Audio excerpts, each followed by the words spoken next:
Alright, hey you guys, it is TsubakiSwagg and I'm coming to you with my first review of Seraph of the End, episode 1, The World of Blood Legacy. And this episode, oh my gosh, this show as a whole kind of just caught me off guard a little bit.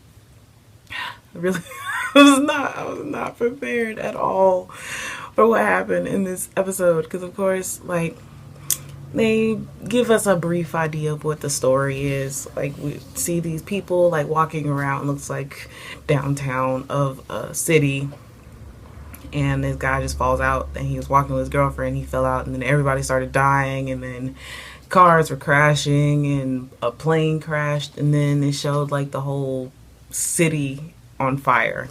And then they show these little kids running. They're running toward, well, we find out they're running back to their orphanage. And when they get upstairs, well, while they're on their way there, this man like walks out of his shop and he throws up blood and falls on the ground. And then when they get back to their orphanage, which is the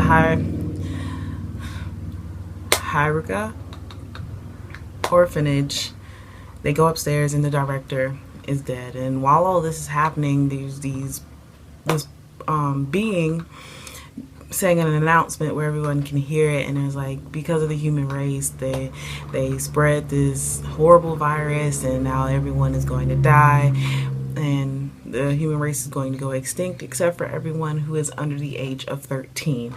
So everyone who's under the age of 13 was still alive. All of the adults passed away. So the beings, which turns out to be vampires, are going around and they go and collect the children. So they collected all the children, and it looks like they're pretty much using them as cattle. Like, they siphon blood from them every day, and the kids have to, like, they give them as much nutrition as they can without giving them too much for them to regenerate their blood, and it continues to be siphoned like that. And the main character, well, two of the main characters, you and Michaela, they were like the two main people, like the two oldest people in the orphanage. Well, one of the two. There's also Akane. And they even had like a little flashback because there was these two little kids like drawing on the ground, and two vampires walked by and they both like stepped on them, and you got mad and he ran towards them and he was like, you need to apologize now. And the vampire was about to throw him over the ledge, and Michaela was trying to get him to stop, and a noble came. I want to say his name is Kira. I could be wrong, but a noble came, and the vampires walked away. They dropped you, and Mikala walked up to him, and he was like, "So, are you going to be coming to my mansion again?" And he was like caressing his face and all that good stuff, and he was like, "Yes, of course." And the vampire was like, "Good boy," and walked away. And then he asked if you was gonna come, and he was like, no, you was too shy. Like, he cut him off before you could say anything stupid, and he was like, he's too shy, maybe next time. So the noble walked away, and then like you and Mikala were talking, and it was just this episode hurt my heart so bad. Just was not prepared. So they were like walking home, and Mikala was telling you that they were like family, and then you had like a flashback of when he had first come to the orphanage, and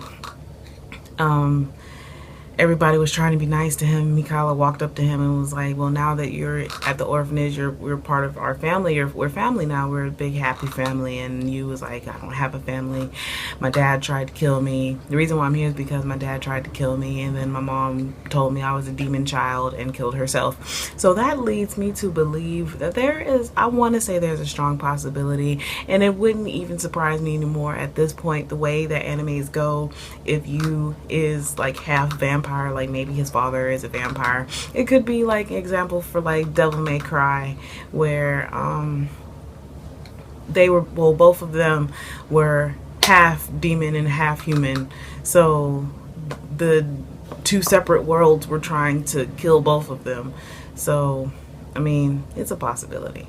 But after that, like, we see like they're going about their life. Like Mika, well, they call him Mika.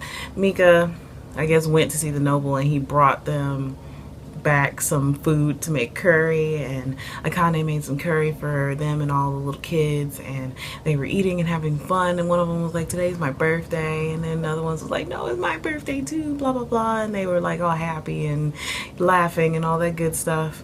And you didn't even eat his curry. I guess he was concerned about Mika because Mika wasn't back yet. So everybody ate, and then everybody went to sleep, and while they were sleeping, you was still awake. He was waiting for Mika to come back, and when Mika came back, they had this whole conversation about like what Mika did to get those ingredients, and he doesn't need to put all the, you told him you don't need to put all the burden on yourself, and I understand that we're humans and humans can beat vampires. And before he could even really get the sentence out, Mika stopped him and told him not to think like that because the kids look up to him, and those words might be the only saving grace that they have right now, the only thing that's pushing them to keep living. So you was like, okay, and they went downstairs and ate, and Mika brought him some of the curry because he knew that you didn't eat. So they were eating, and well, they were about to eat. Mika made him eat. He pointed a gun at his face and he was like, you need this to defeat the vampires, and he gave him a map, and he showed on the map how to get out of the city, and it was interesting. So they all decided to leave after you and Mika ate. I guess they were making too much noise. Akane came downstairs, and then he told her that they were going to run away. So they all got together and they were running away. They were going through the streets, and they went through the sewers, and they were finally about to get where they needed to go. And Kira, the noble, stepped out of nowhere, and he had this whole speech about them taking his stuff, and he snatched up one of the little kids and sucked her dry, and she died, and he just like threw her on the floor. And then they tried to like run away, and he went after all of the other little kids, and he even killed Akira. Like Akira looked like she was staring in disbelief. All of them were like laid out on the ground, and then all that was left was Mika and you, and Mika was trying to tell you to run away. So Mika took the gun from him and ran at Kira, and Kira stabbed him in the stomach and chopped off his arm, and then you grabbed the gun and shot Kira in the head, and it was pretty awesome. So you inadvertently saved them, but all of them died. So I was like, that's an interesting way to start a manga.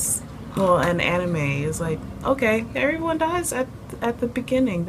Okay, well, let's go with that.